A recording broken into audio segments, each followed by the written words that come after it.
So, what do you guys want to talk about?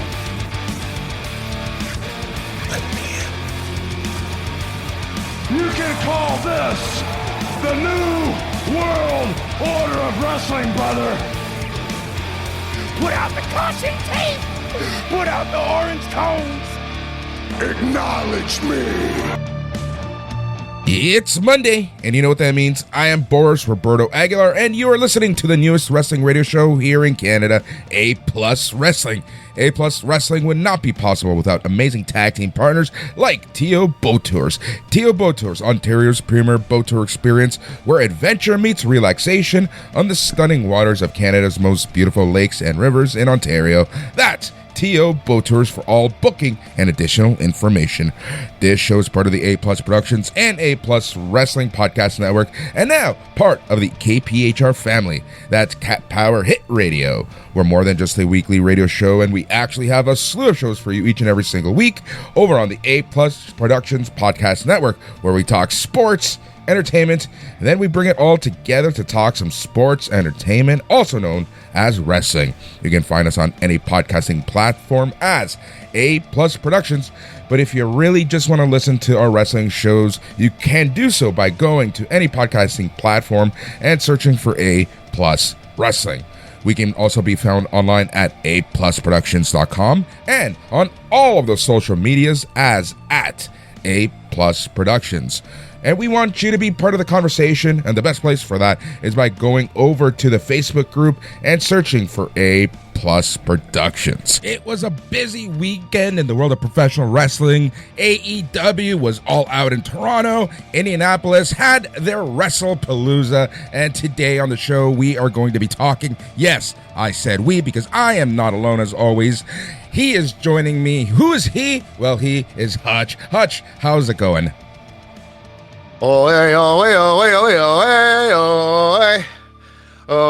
I woke up this morning actually thinking that. I was like, why do I have this song in my head? And then I realized, oh my God, is Jungle Boy and Luchasaurus like the most memorable thing from the weekend? It could possibly be, at least in my mind. But no, hey, I'm doing great. I don't know what your question was. Was it, am I doing okay? How am I doing? I'm doing great. How are you doing? He's doing great. That's been established. I'm good. I have my coffee. He has his... I don't even think Hutch. Yeah, this is our first morning. I am sitting with a coffee as well. This is our first morning recording ever. So we'll see how this happens. How it goes. Yeah, exactly. Beauty. Yes, this week here on KPHR, we are going commercial free because we have so much wrestling to talk about. Hutch, let's get right into things. This is, it's funny. As I was leaving the arena at about, I don't even know what time it was. The show ended 7:45. Presser happened. Other stuff was going on. I don't even know what time I actually left the arena. And all I could think about was, is there now too much wrestling? I thought you were thinking, can I get the end of the John Cena Brock Lesnar match on my phone? Is what you were thinking as you were leaving the arena. I already had it on my phone. Of course, everybody did. Is there too much wrestling? I don't know. Is everybody complaining? I seem to recall very recently there was a weekend where it was ROH on a Friday, AEW on a Saturday. We ended off with Evolution by Sunday, and there was NXT and everything. And I seem to recall watching a good majority of that wrestling, but somehow this weekend seemed like too much. So perhaps you're right. Maybe it's you know what?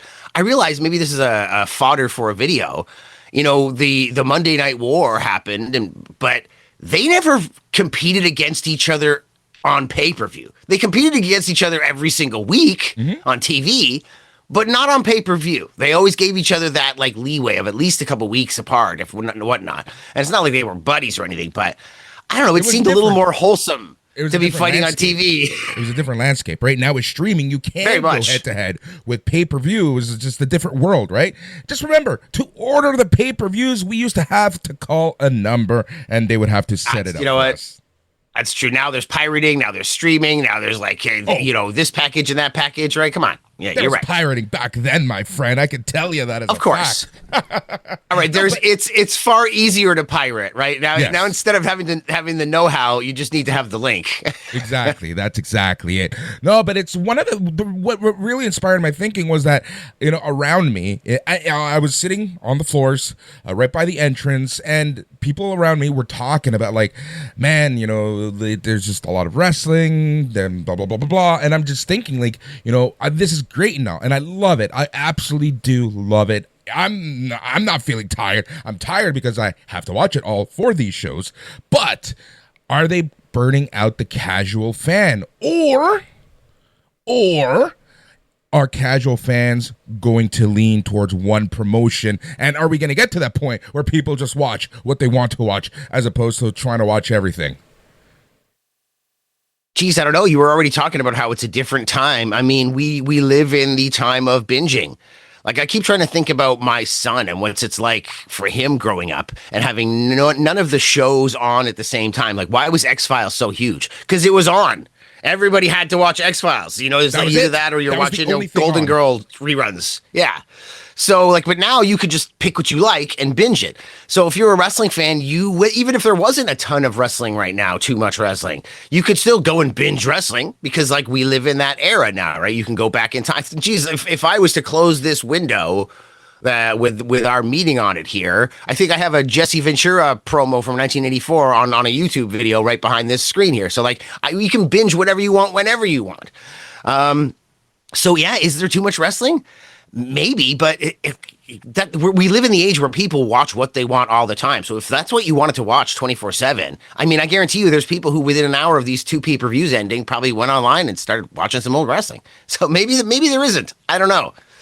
Yeah, just like I said, it's just a question. Like, I think that some casuals may start doing one of two things. I can see them either watching just one promotion or just getting burnt out. It's a lot more expensive to watch wrestling this weekend and moving forward than it was previously, unless you have a VPN or you're in Canada or anywhere else in the world except for the USA. But yeah, it's just interesting. It's more food for thought. I think that these are things that I'm going to want to bring, down the line in a proper roundtable with videos and everything. I think that's what we're going to be doing here on A+ Wrestling. No, you're right. You asked me, is there too much wrestling for the casual fan right now? And I immediately went into a diatribe about how fucking diehards, maybe there isn't enough for diehards. And so I completely kind of skewed the question. You're right. Perhaps for casuals, there is too much. But it's a very interesting world. I mean, if you're really a casual, everything about wrestling is overwhelming. Funny that I started this whole podcast, like, singing the Jungle Boy and Luchasaurus, like, theme song there. If I'm thinking about a Twitter video I saw this weekend, it was a guy sitting in the crowd being like, imagine you're a non-wrestling fan. You have come to your first ever wrestling event. You don't watch wrestling, and your friend's like, I have a ticket. And he's like, and this guy shows up at the end of a match, and they look at each other, and the entire arena begins to sing their song and dance together, right? Yeah, like, literally everybody puts their hands up and starts going, oh, and he's just like, what the F is going on here? He's like, so wrestling is very much its own unique culture. I mean, there's nothing like being there in the arena. You were there. We both live in Toronto. I didn't go this time. I went to a local bar, ram-packed with people, like that classic meme of the screen where everybody in the bar goes like, yay, all at the same time, and you can superimpose whatever you want on that screen there in the bar. I was in one of those bars, and man, what an environment it is. Yeah, I mean, I don't know where I was going with this, but if you're a wrestling fan, I highly doubt that if you really are obsessed with wrestling and you love wrestling, I highly doubt there was too much wrestling for you this weekend. Sure enough. I think I have enough friends who are casuals who said that they didn't even say that there was a lot. They just said it's hard to keep track of everything, and that's one of the other things that really stood out for me is, and it's true. It's honestly true, dude. Even the diehards were being told, "Why didn't you watch Being the Elite this week? That's what you would know why this is happening this way." And I'm like, oh my god. So, like, yeah, maybe for the casuals it might be a little too much, but the casuals are the ones who are tuning into John Cena and Brock Lesnar, buddy.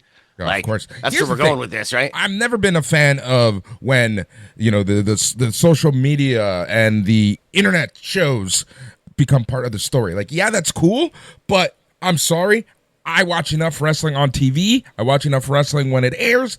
Don't give me homework.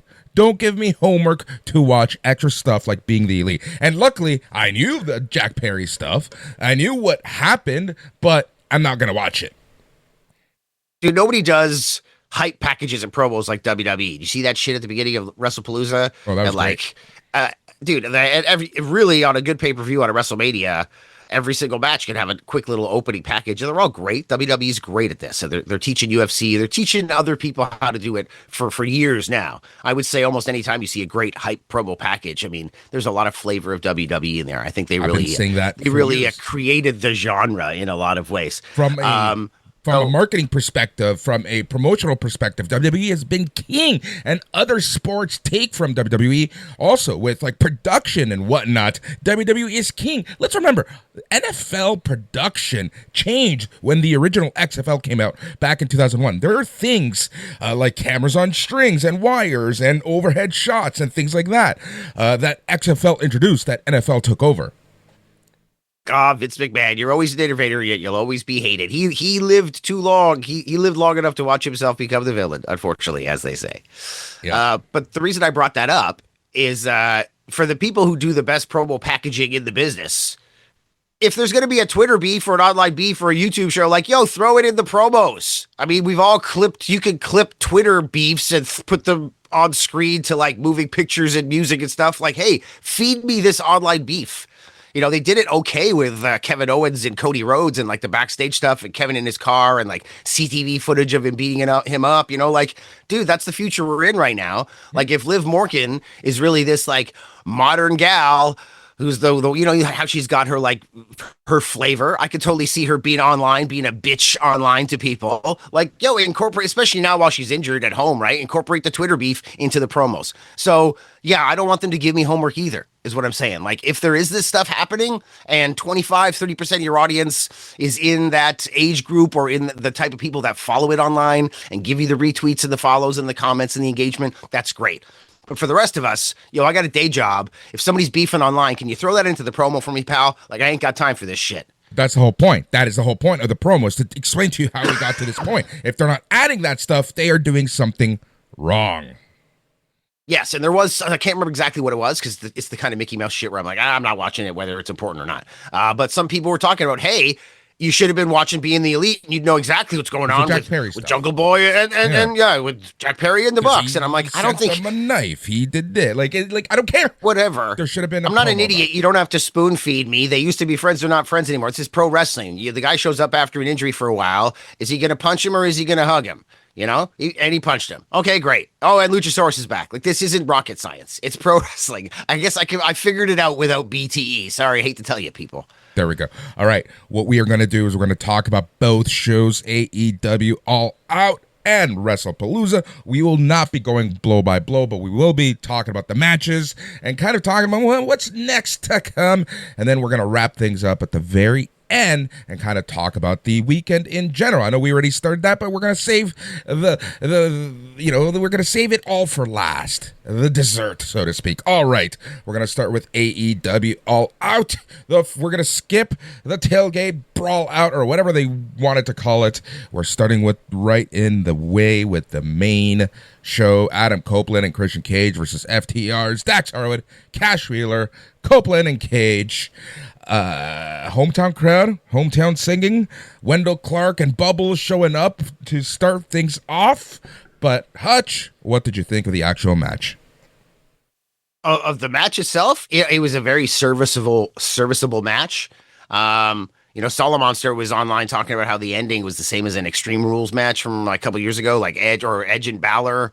One of their matches before Edge took off. It was like the exact same ending of some tag match that they had there. But hey, man, you got to reuse stuff sometimes. But I think the match was perfectly serviceable. I don't think that for somebody that watched it on a screen as opposed to you who was live in the arena, I don't think that the crowd noise came across as hype as it probably was in the arena. Was it hype when they came out? It was pretty loud. It was pretty loud. But I will say that like AEW, something with the production that is always, I guess, bothered me, for lack of a better word, is their mixing. Their audio mixing is horrendous, and I watched bits and pieces of the show on TV. Didn't watch the entire thing. Don't have another 7 hours to invest. But the mixing was off. So it was loud in the arena. It was loud pretty much the entire night. But with a show started at 2, ended at 8 with a 6-hour show. This is a traveling.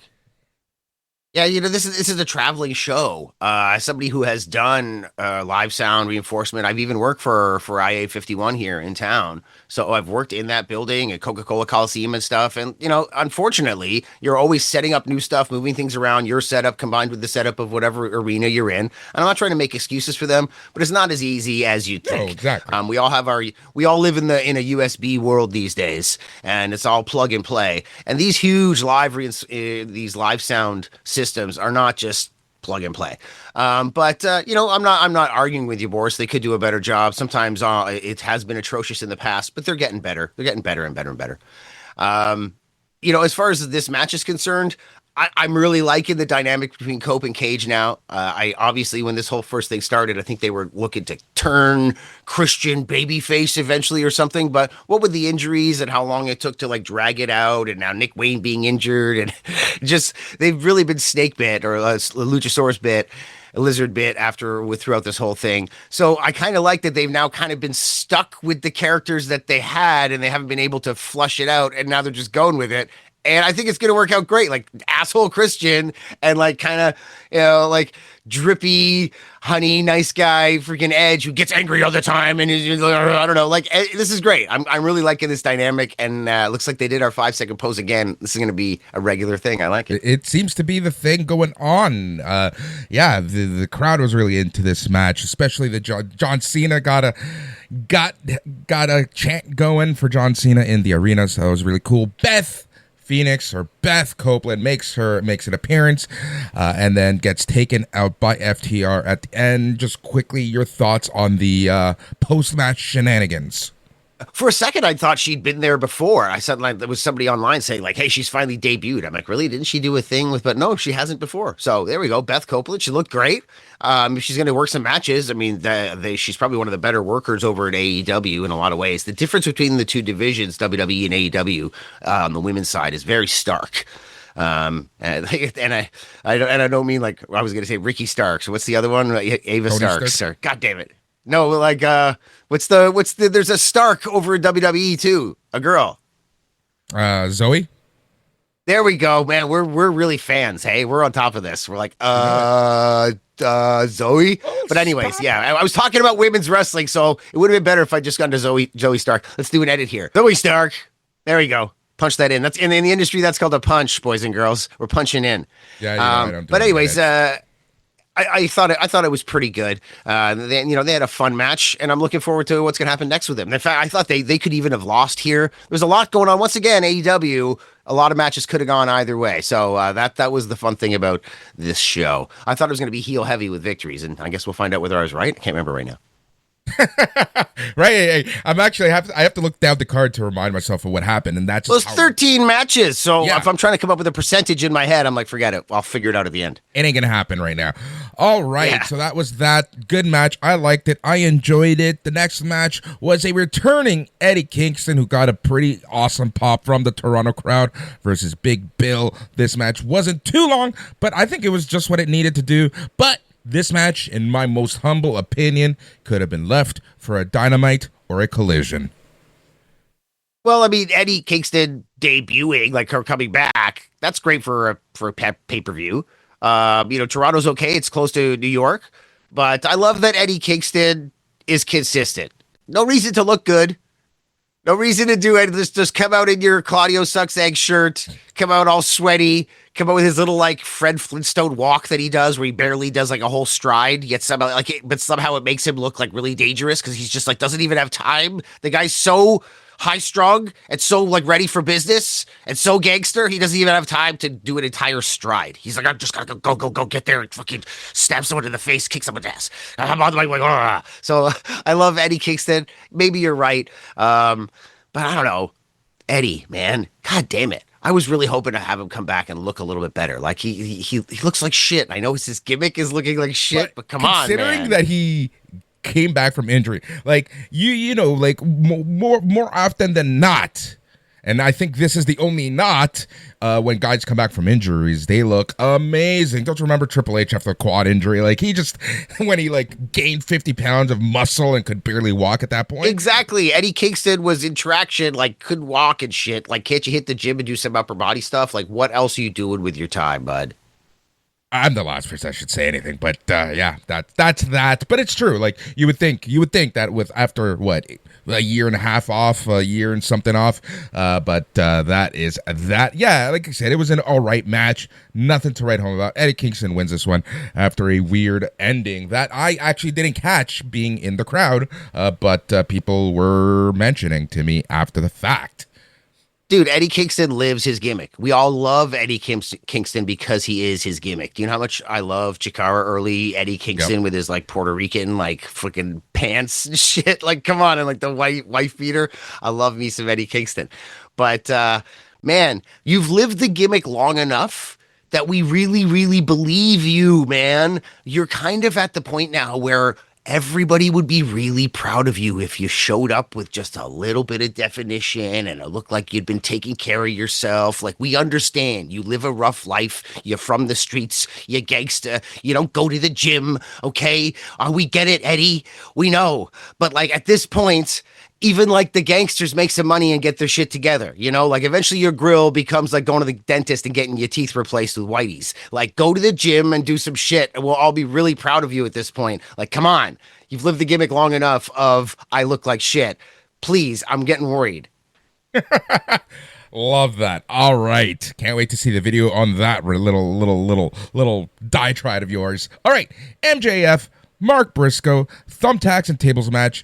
Hutch, my one of my nitpicking of AEW is when they have a gimmick match sometimes, like something new like this, they don't really explain the rules. For some reason, and this might be a Boris thing, this might be 100% on me, but for some reason I thought that this match was going to follow the rules of a tables match, where you have to put your opponent through the tables. So, in the middle of the match, when MJF started tossing the tables back under the ring, I'm like, well, that's stupid. How is he going to win? It's a great heel tactic, but that's a stupid move. Then, a couple moments later, I realized, oh, you have to get the 3 count or get the pin to win this match. So I was a little confused there. May have been a Boris thing, but you know, it was just the nitpicking in me says that they really should have explained the rules from the get-go, and maybe they did on TV. I don't know. You tell me. I was about to say that's the live show experience compared to being watching it here at home. Like, not for one moment did I think this was a tables match. So there you go. There you go. So you're go ahead. Yeah, no, I'm not calling you stupid. But hey, here's one where I wasn't sure who was going to win. And I was hoping Mark Briscoe would win. I've been wanting Mark Briscoe to win for a while. You said it. He needs a win.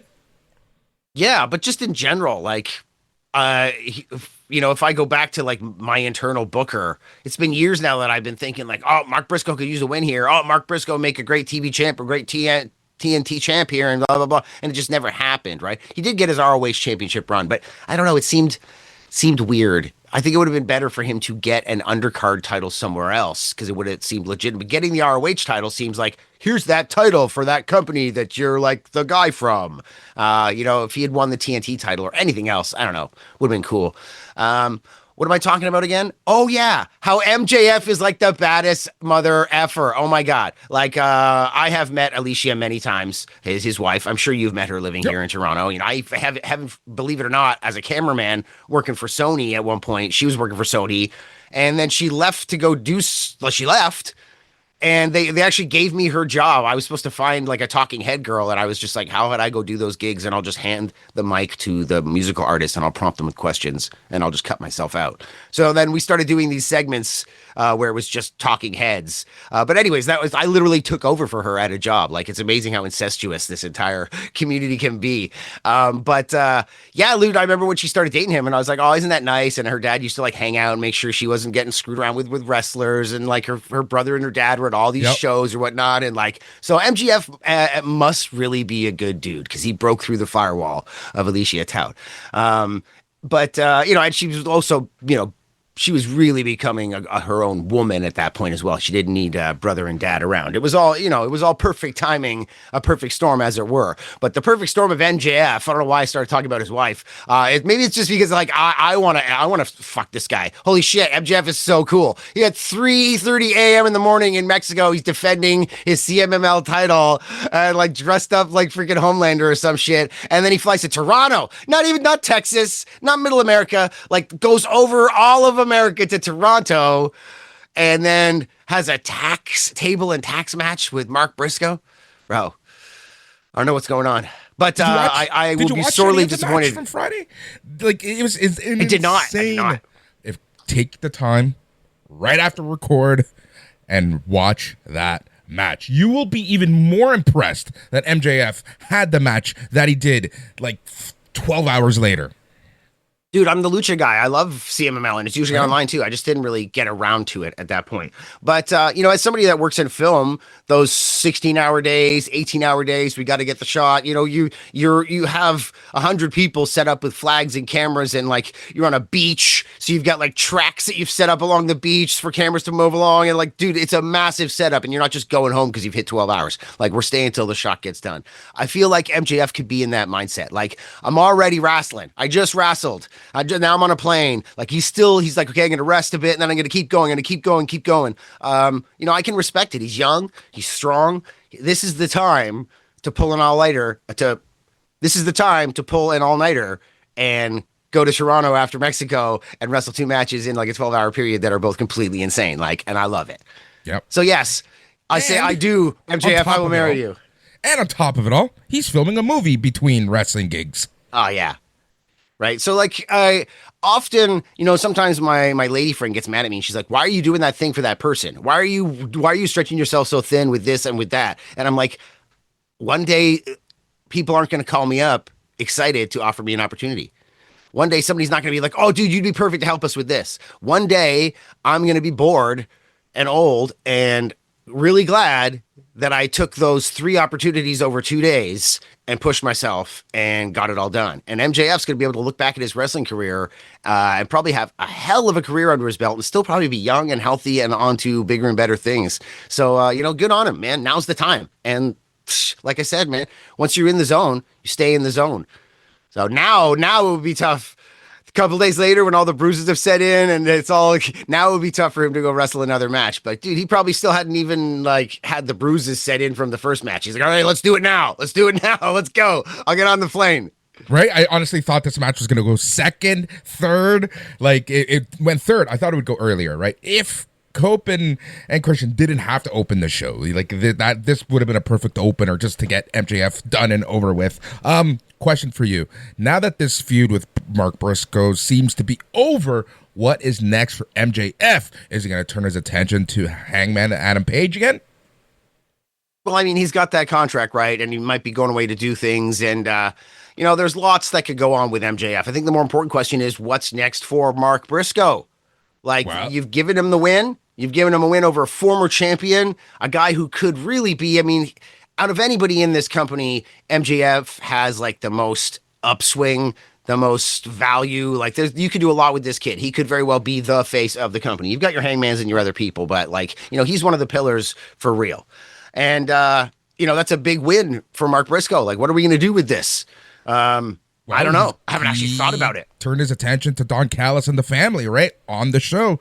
They booked a match for Wednesday, a trios match with a returning Orange Cassidy, part of his team. So seems like he's going to be doing something with them. Is it hologram? Who's the other person? Yep, it's hologram. Okay, I think I saw that graphic. Great. Get yourself a mishmash Avengers together because Don Callis family is like the NWO now. Like, you can't do it by yourself, Mark. But yeah, great shit. But now that I've said that, this match was freaking awful. What the hell? God, I really don't need these guys throwing themselves on tacks and all of this goddamn stuff. Like, I don't know why there needs to be so much goddamn bullshit and plunder and nonsense and gimmicks in AEW. Like, I don't know why I suddenly just turned on you here. You but really like, did. after praising these guys so much, like, I didn't need to see this goddamn match. And if I don't see some memes online about like MJF having his period or some sort of use of the fact that his crotch was the most bloodiest part of his body at the beginning of the match, but dude, I don't need to see these guys doing this. And it's weird. Mark Briscoe's always kind of had this little bit of a like hunchback and he's missing his teeth. And like, I feel like I don't need to see this guy who kind of looks like an old man baby like getting hurt. So now it's like this old man, imagine like Mike Johnson, the 70-year-old wrestler, imagine him doing this stuff. You'd be like, okay, don't die. So I don't know. I know he's tough. I know he's cool. I know he's Mensa. The live crowd was interesting on this one. They loved the plunder. They loved the stuff. But the best reactions came from the security guards and the ushers and those people, the employees of the Air Canada Centre / Scotiabank Arena. They were watching this match, and you can tell that their reaction was, what the F are these people doing? How are there 13,000 people who paid for this stuff? Dude, you're right. They did cheer a lot. There was like that poor guy.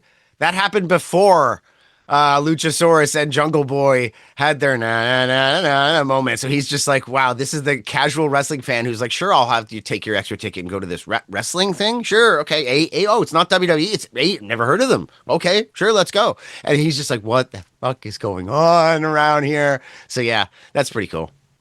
Ricochet and Gates of Agony, Toy Leona and Bishop Khan versus the Hurt Syndicates, Bobby Lashley, Shelton Benjamin, MVP. My friend, this is another match that didn't need to be on this pay-per-view. That could have been on a Dynamite or a Collision. Yeah, except it's the match I wanted to see the most. These are the guys I want to see the most. You have a weird obsession with MVP. I don't know what it is with you and MVP, but you love MVP. So I get that. I understand that, but yeah, it's this. I love the Hurt Syndicate, man. These guys are freaking. They're so badass right now. And even Sheldon, who used to be considered a small guy in WWE, he's standing up and like eating chops from Ricochet and just being like, "The hell is going on?" And like, these guys are made from iron and are so cool. And Ricochet is one of my favorite characters now. And Toa Leone, I'm really not a Bishop Khan guy. I could do without Bishop Khan, but I've always been a Toa Leona fan, and he's suddenly he's there and he's cool, and he's not just the guy I kind of liked. He's in the background from ROH, and whatever. He's probably going to disappear. He's going to go the route of like a Shane Taylor type, and maybe he'll be around. But now he's suddenly there. He's doing his thing. I think he's going to get a push. Like, I love it. I don't love the name. The Demand is an awful name, but I'm loving all of this. And this was one of the most entertaining matches on the show. So yeah, maybe you're right. Am I just a mark for these guys? Yeah, I think you are. All right. Sadly, that's the case. I love this match. Don't you dare put it on Dynamite. All right. Yeah, this match was all right. Ricochet and the Gates of Agony get the win. Oh yeah, and they went over. Much needed. They went over. Yep. And like we were talking about the predictability or whatnot. I think if you put a gun to my head, I would have been like, oh yeah, like Ricochet's team over and MVP eats the pin. Like, obviously, that's what's going to happen. And that's what happened. That's the thing is, when AEW doesn't swerve you, when they don't give you an ending you're not expecting, they literally give you the ending you're expecting after a match.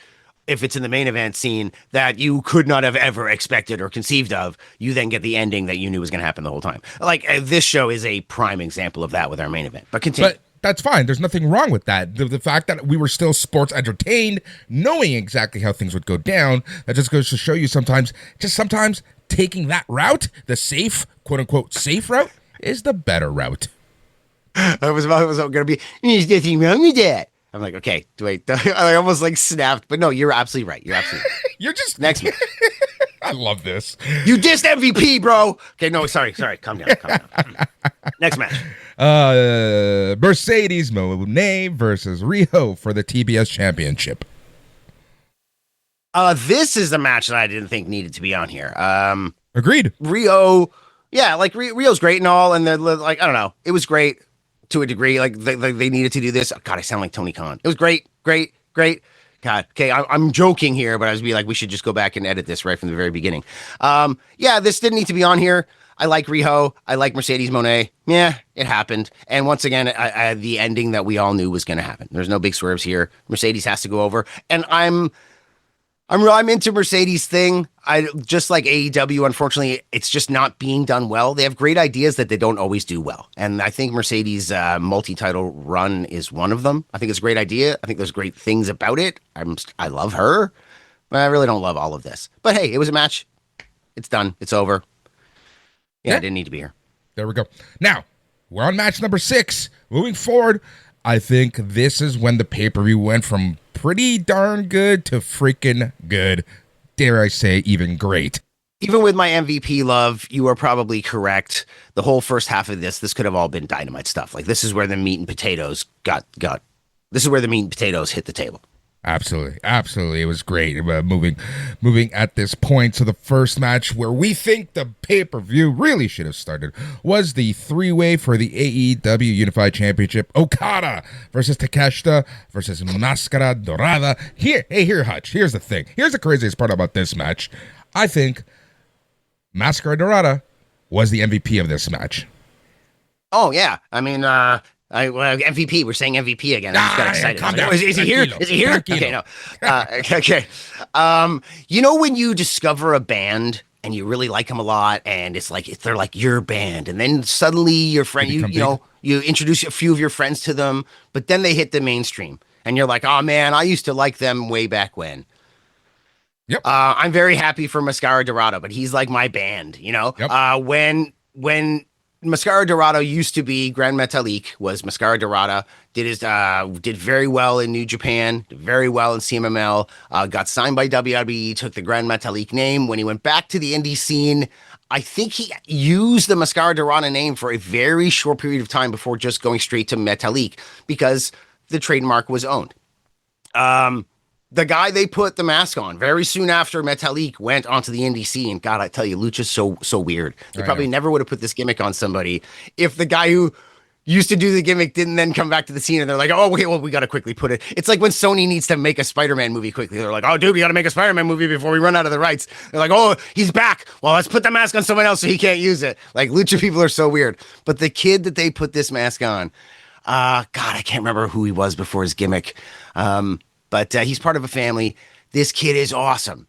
And me and my partner at Demand Lucha were talking about trying to get him up for a while and how he's one of the best things going.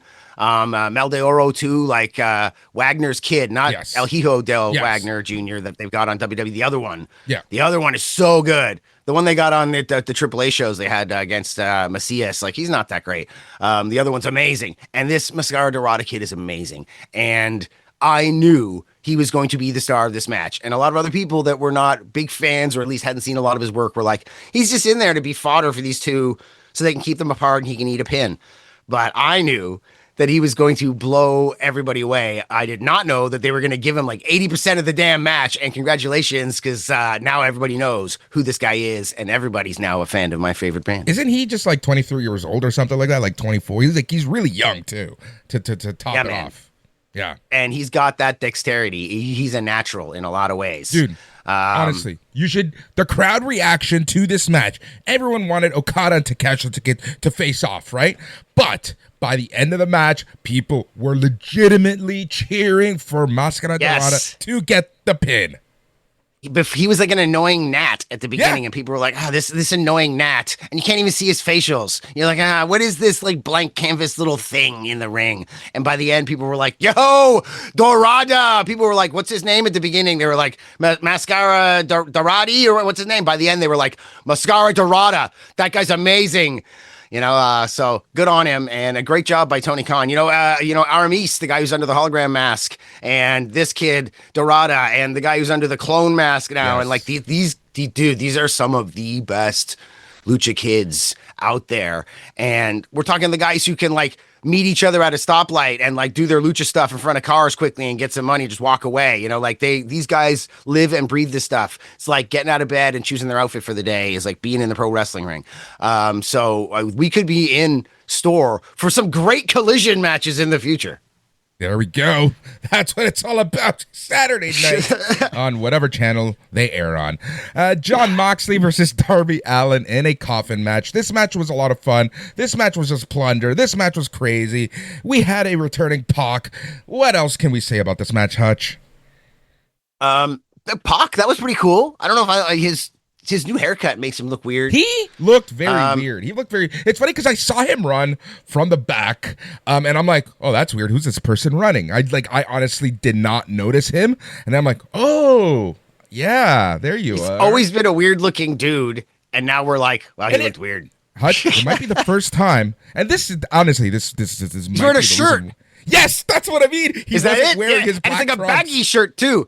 And it's like I keep getting these advertisements for these like shirts where they're like it's tight at the top and then like here loose at the bottom and it makes it like the true classic tee, exactly. I'm like, yo, Pac needs a true classic. Like, why his t-shirt was baggy and weird, and you can't blame him. The guy never wears shirts, right? So it's like new to him. He's all like, they're just like, put a shirt on so people don't recognize you. He's like, oh, well, how about you just grab somebody else's shirt? That's why it looked weird. He's like, just give me that shirt.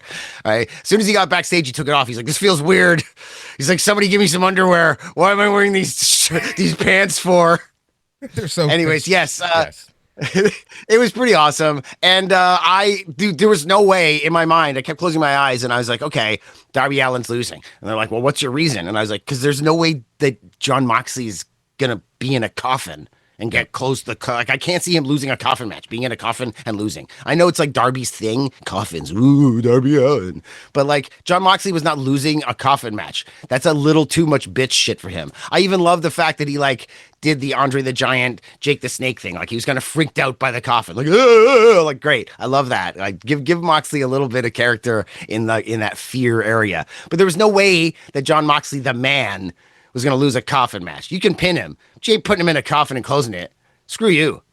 And it looks like this feud is going to continue with what happened later when Darby literally put Mox on fire.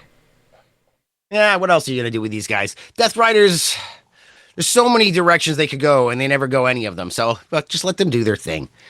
All right.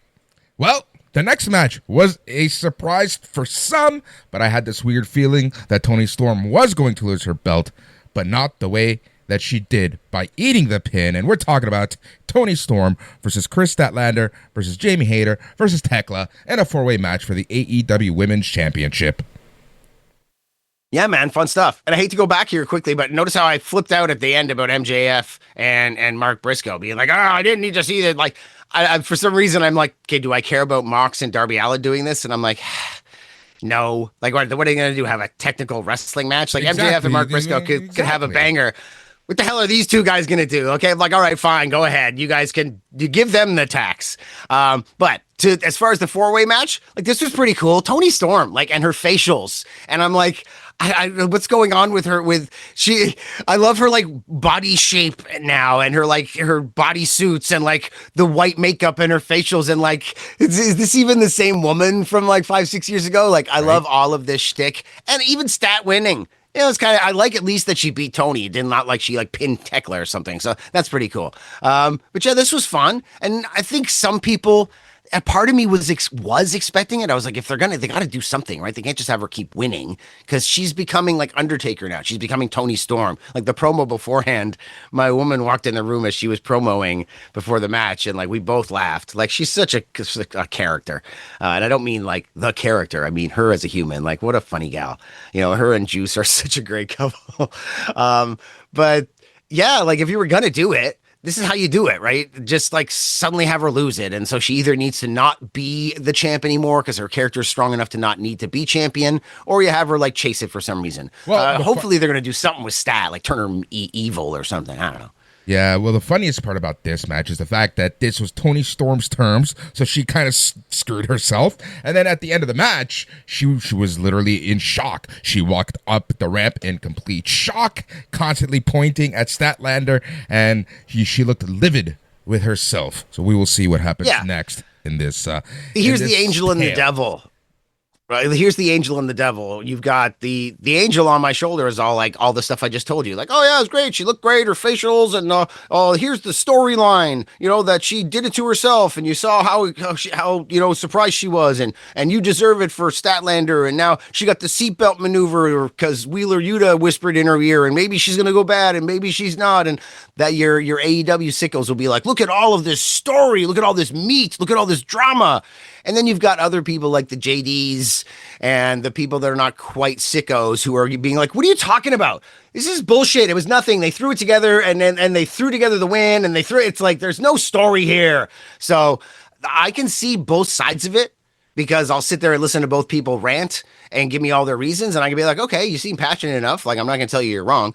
But was I sports entertained to pull a Boris? Yeah, I was. And I think there's something. There's a reason for me to care. I'm going to be like, oh, what's going on now? Let's see Stat with the belt on, and let's see what Tony Storm says. So, hey, good on them. I'm interested. Now let's see the follow-up. All right, the next match for the AEW Tag Team titles, a four-way ladder match. Brodito versus the Young Bucks versus Jet Speed versus Josh Alexander and Hechicero. This match was fun. This match was good. I was scared for a lot of people during this match. They were doing some insane spots, maybe a little too many things. Brodito ends up retaining, but yeah, this match was entertaining.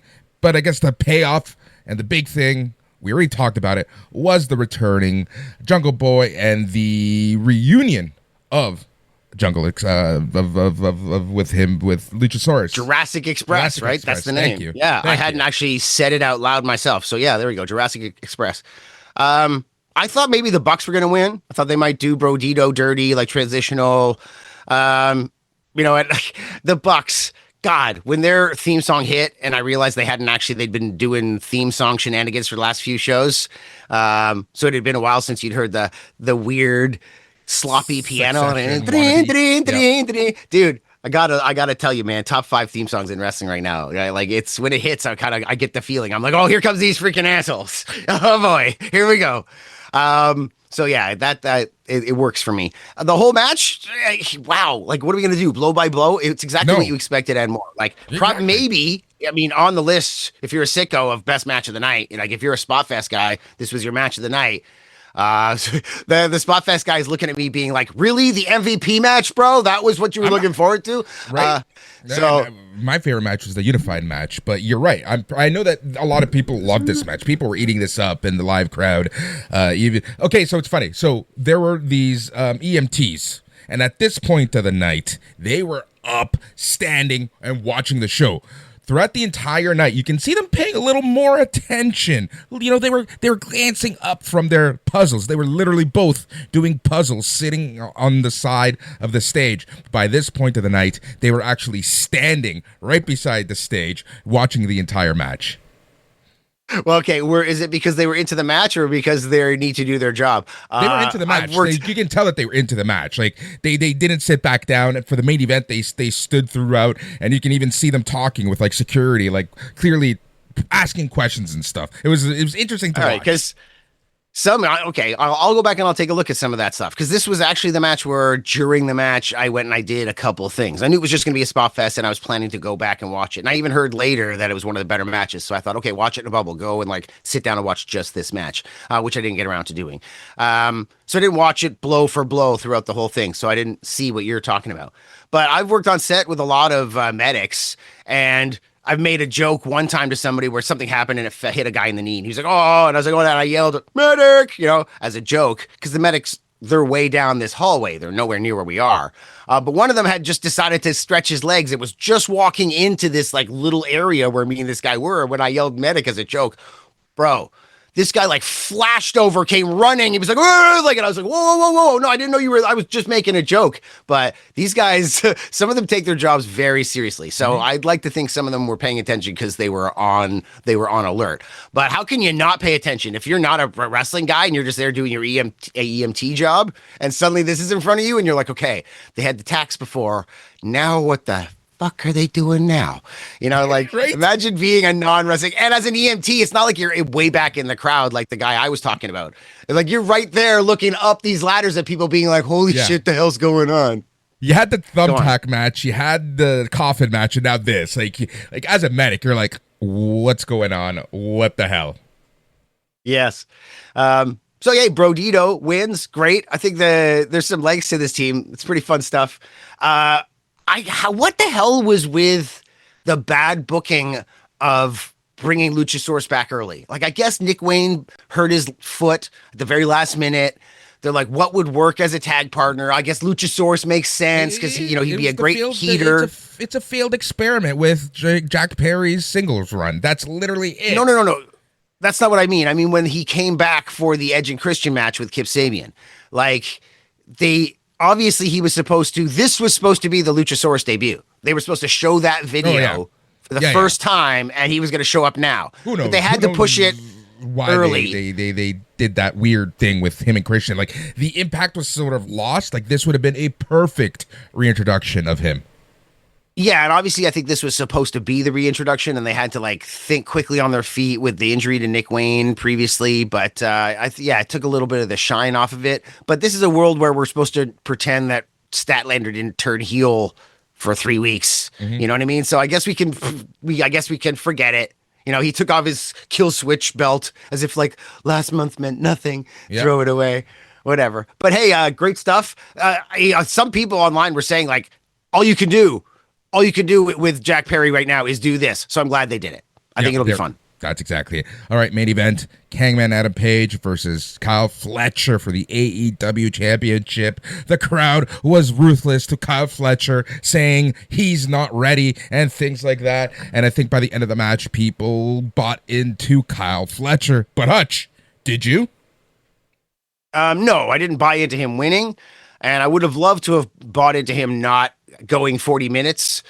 But I am buying into the story that I think it was 5 years ago, Hangman Page, it was at this very event, like his loss to he lost to Jericho, then he lost again. Like, this is kind of mirroring the Okada rise against Tanahashi and mirroring Hangman himself. His first big main event coming in, big match, he loses. You know, so I can see 4 years from now, 3 years from now at this event or his next big main event push, winning. Hopefully, because, this is a Japanese style company as far as booking mentality, which is why it sometimes doesn't work in America. But I think I like that Tony Khan is sticking to his guns in a lot of ways. And so, yeah, I can see the rise of Kyle Fletcher. And like I mentioned to you before, there's not a lot of guys in AEW that I correspond with. And Fletcher's my boy, and I love that he's so big now. And I was telling him just years ago, like, dude, you're going to be the man. And man, it's not often I'm right about stuff. It's nice to be right. Hopefully he keeps going and he is the man. Something really sweet throughout the entire match. Sky Blue was right by the stage just watching the entire thing, smiling from ear to ear. It was really cool to see. Yeah. But yeah, man, great match. AEW did their thing. We've said before, they should ignore WWE, just do their thing. And this was them doing their thing.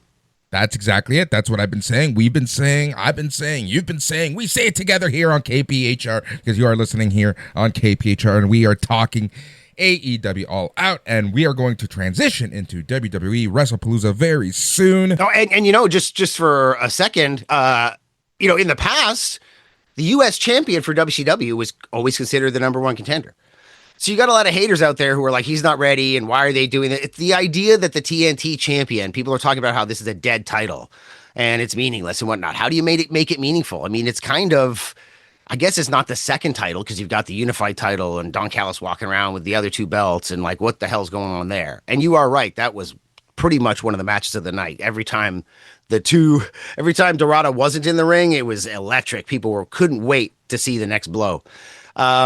But the idea that Fletcher got this shot simply because he was the TNT champion, and, Don Callis, I got one of the few guys out there that has a manager. The manager's all like, he's the number one contender, he's TNT champion, he deserves a shot. And they did this in WCW a lot, where they would just have the US champ get a shot at the title.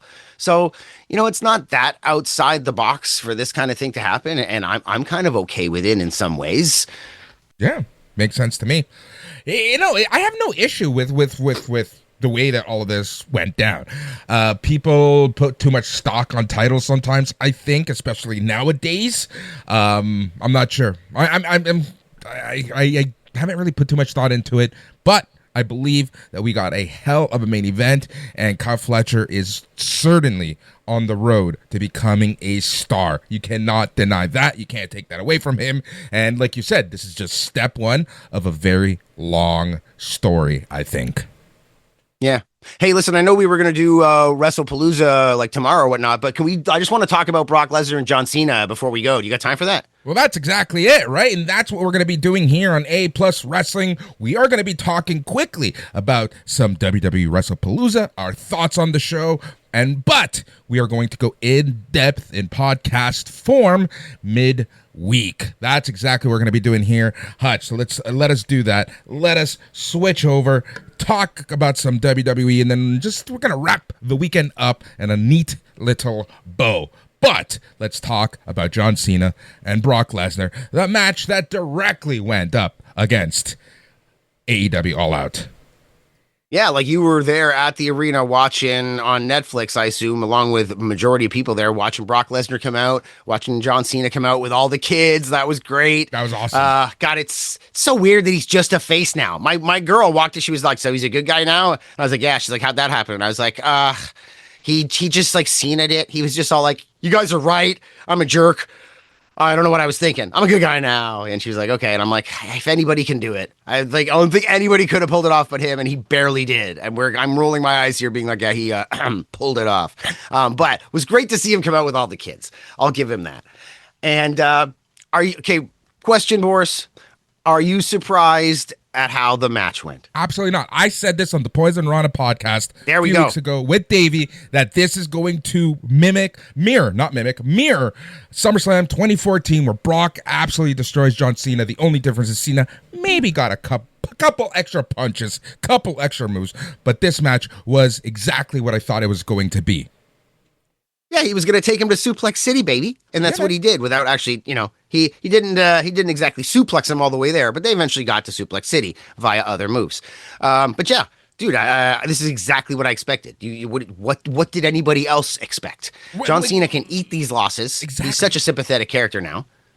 Exactly. That's the thing. He doesn't need to win every single match on this retirement tour. And this is a perfect way to reintroduce Brock Lesnar back into the fold. Say what you want about him. Blah, blah, blah, blah, blah. You need to rebuild this character. He went through a lot of losses before he disappeared against Cody Rhodes. So it doesn't really shock me that this happened at all. In fact, it opens up a weird window where John Cena could face him again.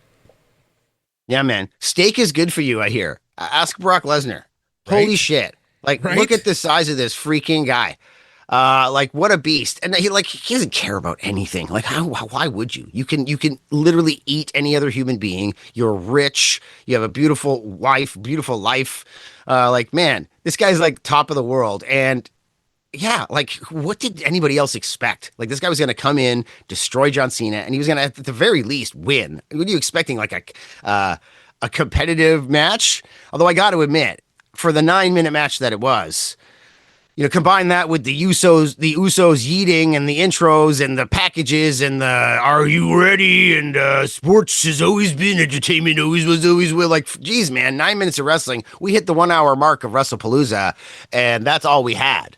So, man, when we say that AEW is too much wrestling, WWE is not enough. But at least what they gave us was kind of entertaining, but hard to imagine they got as much hype, pomp, and circumstance and attention off of just these two guys, kind of dicking around in the ring a little bit compared to an entire AEW show, Exactly. So, exactly. It was the weird part. The timing of the WWE show, it's like they gave the crowd time to get home before the rest of the show really happened. It was very weird, very strange, very WWE, very streaming app that has ads supported of them. And then, like I say, this is going to happen if AEW goes the free route, where it's non-pay-per-view. You're going to start getting more ads, and it's going to be a different overall experience. But yeah, it was just very weird. The John Cena Brock Lesnar match went exactly the way that I thought it would. Hutch, we're going to be talking about the rest of the card midweek, but just real quick, what were your thoughts on the overall show and just the way that Saturday went down? I don't know, man. You're right. It's becoming way too corporate too fast. I think how Saturday as a day went down, I think it was rough for wrestling fans, man. They got to stop doing this to us. Like, I guess they're fighting with each other and they're fighting for money. Well, AEW is not really fighting. They're just fighting back or defending themselves, whatever you want to say. WWE's being a bully. And we're all, not only are we getting gouged and overpriced, but also like you're monopolizing all of our time and like making us have to jump through hoops to see this and see that. And I'm like, wow, yeah, Saturday was rough for everybody. Like I said, a month ago or 2 months ago, we were all digesting all this wrestling from an ROH Friday with the best match of the year, maybe, Bandito and Takeshita, all the way into an Evolution Sunday. And it seemed like, okay, but now you're doing it to us again, and then you're doing it to us again. And now I had to watch 2 shows on a Saturday, and I'm burned out. You already took that energy from me this year. I was so burnt out by the end of Saturday. It was not even like yesterday on Sunday. I was so tired. I was worn out. I got headaches. It was just a lot. It was just a long day of wrestling. And even the ask of AEW to keep you in the arena from 2 p.m. to 8 p.m. essentially just a show. You know, then there were the group of us who went to the presser after, but just the show was 6 hours. That's a long ass ask. There's a long ass. Yes. What about, they're all a bunch of asses.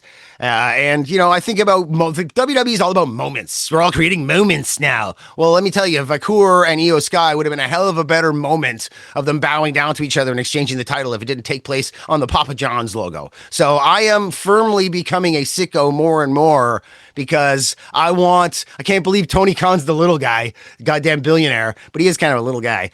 But it's amazing, you know, not to get political, but it's amazing how many people have changed their tune with Charlie Kirk getting shot. I'm seeing people talking about going to church for the first time ever and like waking up to the lie, this and that. Like there's a lot of people changing their tune and doing things. And it's amazing how one thing can be a catalyst.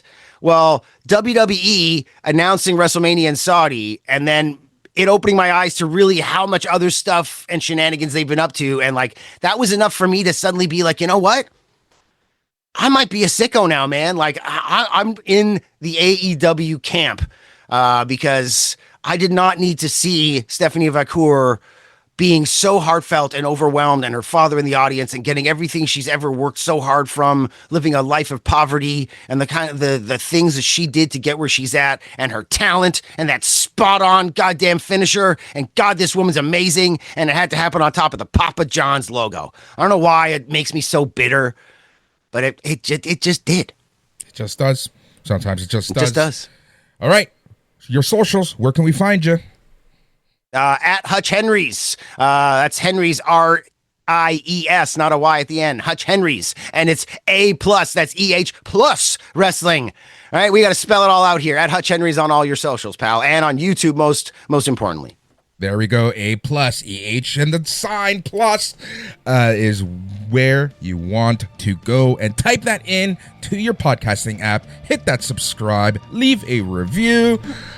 Hutch, we're going to be sitting down very soon. We're going to be talking about a lot of stuff and how we're going to be doing things on the background. And to all of our awesome listeners, thank you so much for listening. We do this all for you. And remember that we're going to be talking more WWE midweek here on A+ Wrestling. So go to your favorite podcasting app, A+ Wrestling, hit subscribe, and we'll be with you next Monday. So on behalf of the entire A+ crew, thank you so much for listening. But most importantly, stay tranquilo.